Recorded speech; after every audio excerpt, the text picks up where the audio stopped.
Hello, Revit assignment part 2, starting where we left off.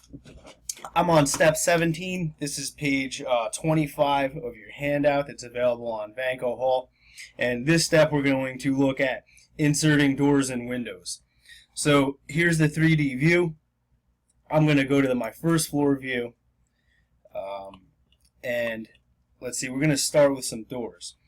So we'll go to Architecture tab in the ribbon and click on door. Yes, reminder to save your project frequently. Good idea. So architecture, then door, and here's where I can select the type of door that I want. Uniformly, we're going to go with this 30 by 80 single flush door. I'll click that and drag this out into the screen, and we're giving you a diagram on page 25 of your handout, and you'll place the doors approximately where you see them on the diagram. For example, we'll do the one at the end of the hallway. I place the door there. Temporarily, I'm going to click on my dimensions, right click, hide in view, category. All the dimensions are temporarily hidden now. We can get those back later by clicking on this light bulb, clicking on the dimension, right click, and unhide category. But for now we'll keep those hidden. Back to the doors. So the door is not the right swing. So when I click on the door, it comes with these directional arrows. So you can change the hinge and swing of the door by using these arrows.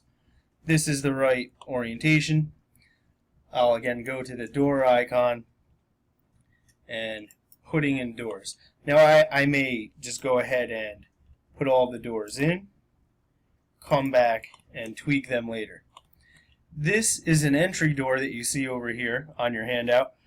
We will be loading a special family or a special door for that, so don't put that in just yet. Back to our doors. This one is the wrong swing according to the handout, wrong hinge side. Okay, that one looks good. This one, we'll click on the arrow. That one looks good. Okay, here we go. So now we want to go ahead and load that exterior door. And so we will load a family. In the ribbon tab, I'm going to click on Insert. Here's the icon Load Family. So we will be going to the folder Doors, and let's see, Residential, because this is residential drawing, right? And the door we want, as shown in your handout, is, let's see, door exterior single entry half flat glass. So clicking through these, that looks like the one. Very nice. It offers now what sizes. Let's go with the very typical for residential front door, 36 by 80. It's a pretty typical size. Click OK. Looks like nothing happened. That's okay. We'll go to Architecture tab, then Door. There's our door. Okay, now we can place that entry door somewhere right there. How's that? Then we'll go back to the dimensions on the page later on and adjust its location. Do some finer adjustments here. Okay, right about there.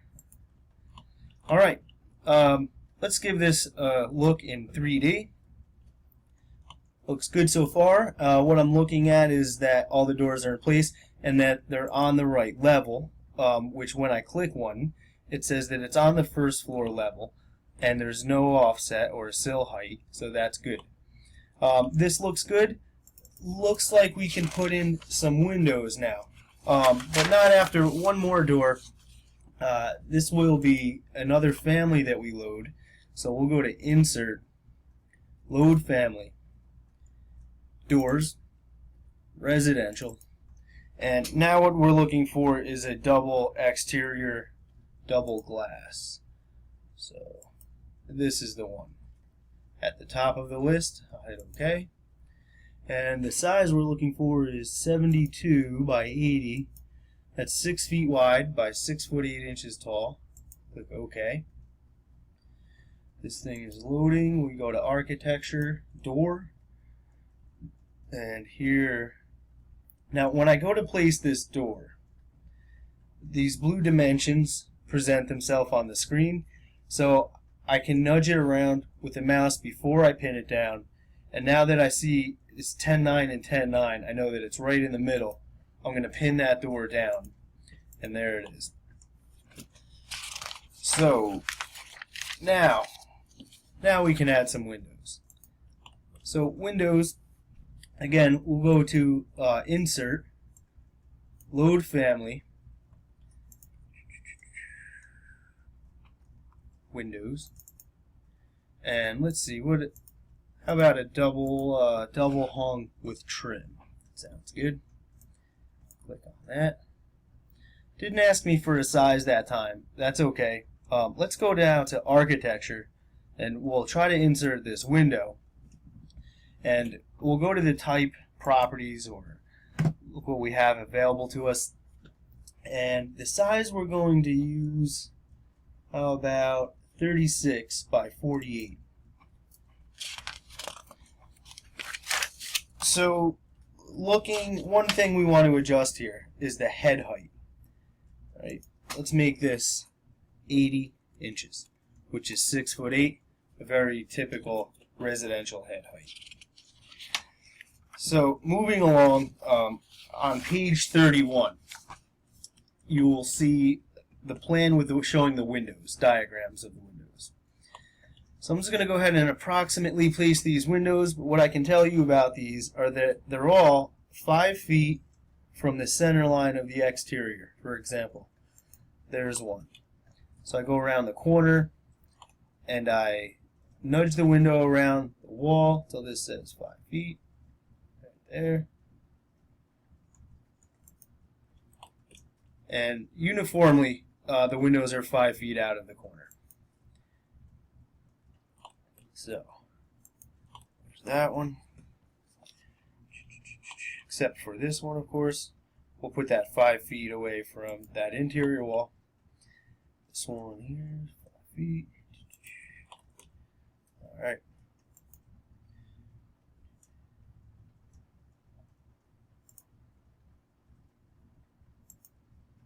And this bedroom gets a window. Let's put this one right in the middle. There we go. Now that one down. So there's all our windows, or let's say most of our windows. I think I forgot one over here. Alright. Curious to see what this looks like in 3D. So I'm going to click the 3D in the ribbon. Looks good. So one thing I'm looking at here is that all the windows align. That they're all 6 foot 8 inches head height. Nothing funny going on, no conflicts. So this plan looks pretty good up till now. So what we're going to do now is start to format this, start to get it ready for presentation and put it on some sheets. So let's go to the first floor plan, click on that. Actually, let's start with the basement plan, as that's the first sheet in your handout. And simply what we're going to do is go to Annotate, tab in the ribbon, click on this aligned dimension. One thing we want to see is that we're going to dimension this to wall faces here. That's the outside faces of this wall. So then I click on the farthest of the outside lines, the two that I want to dimension.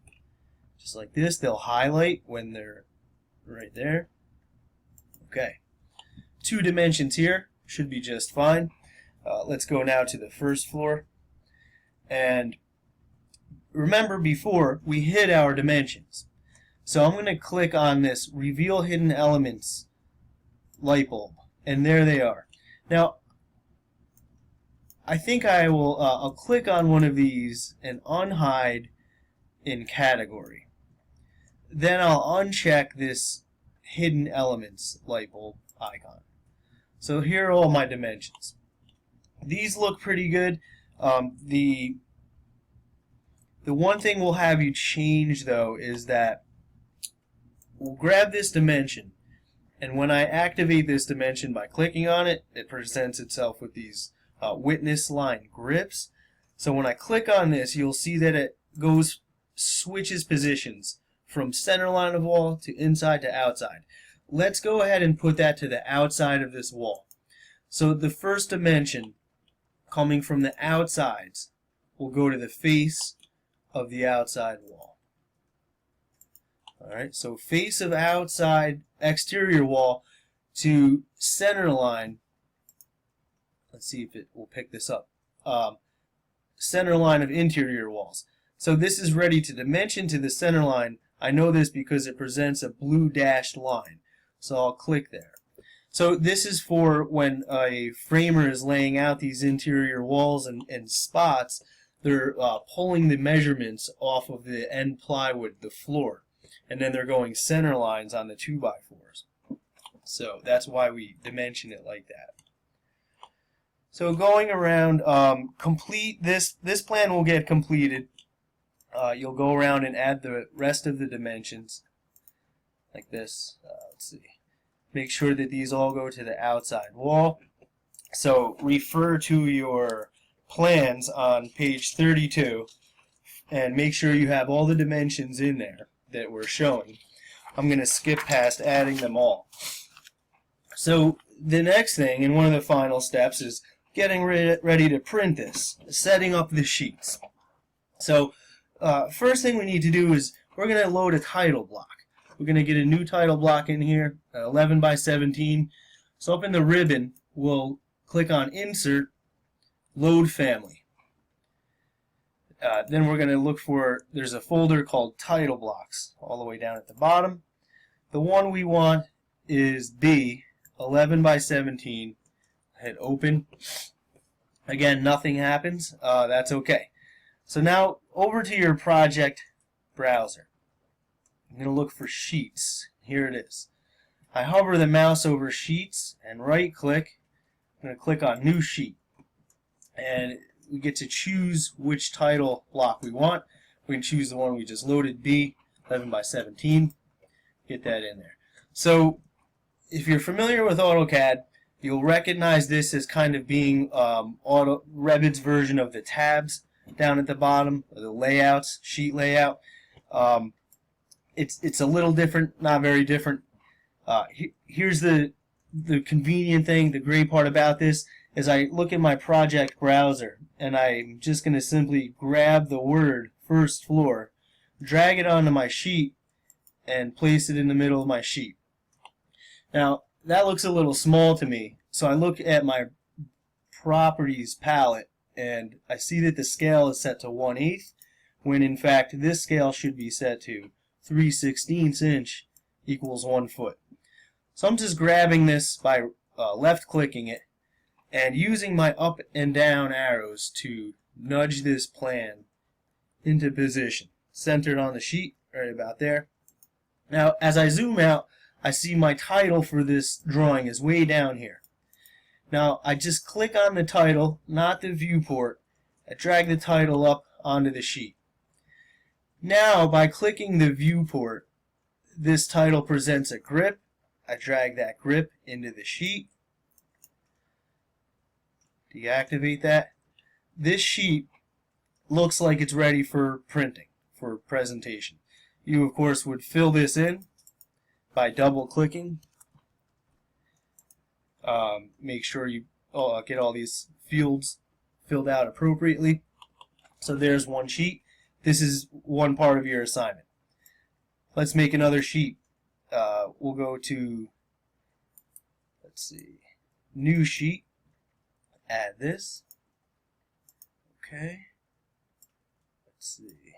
I'm going to expand the Sheets category. So this can be our basement sheet. Same thing. We'll scroll up, grab the word basement from floor plans, drop this on, center it, I nudge it around with the arrows. There we go. Bring the view title up here, then I click on the viewport, drag the end of this into the title block. There it is. Beautiful.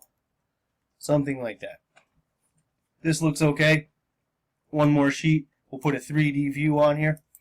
So again, I click on sheets, I right click, new sheet, 11 by 17, click OK. Now let's go to the 3D view. So I'm going to click this little default 3D view up here in the access tools. So I want to square this up. I'm going to use the cube over here. I'm going to click on the corner of the cube. I'm going to zoom in a little bit. Then I'm going to hold right there. I will go to my sheet, A103. We'll rename this right away. So I can either name it here or I can name it over here. We'll just call this simply 3D view. Alright. Then we're going to take the 3D view from here, Project Browser, 3D views, drag this onto the screen. That's in 1/8. I know that fits. 3/16 doesn't really fit so well. So we'll put this right here. That looks nice. Everything looks good. Okay, so those are your 3 sheets. We'll minimize some of this. So let's look at sheet A101. Okay, that looks good. Title, completed dimensions, A102, basement plan, and A103 is the 3D. So ultimately, and feel free to do this, we'll label these rooms. I'll put a sample set of construction drawings. Actually, it's very similar to the sample set of construction drawings on Vanco Hall, so you can find that. So we'll label this. We may adjust some windows. Let's go to the 3D view. We're going to add a second floor in the next lesson. So we'll either copy or make a new floor up here. There's another layout for that floor. We'll create the roof. There's a porch, 2 porches out here. And then we'll maybe do some renderings, some nice looking 3D views. So that will conclude this lesson. We'll pick it up next time on the second floor. Thanks.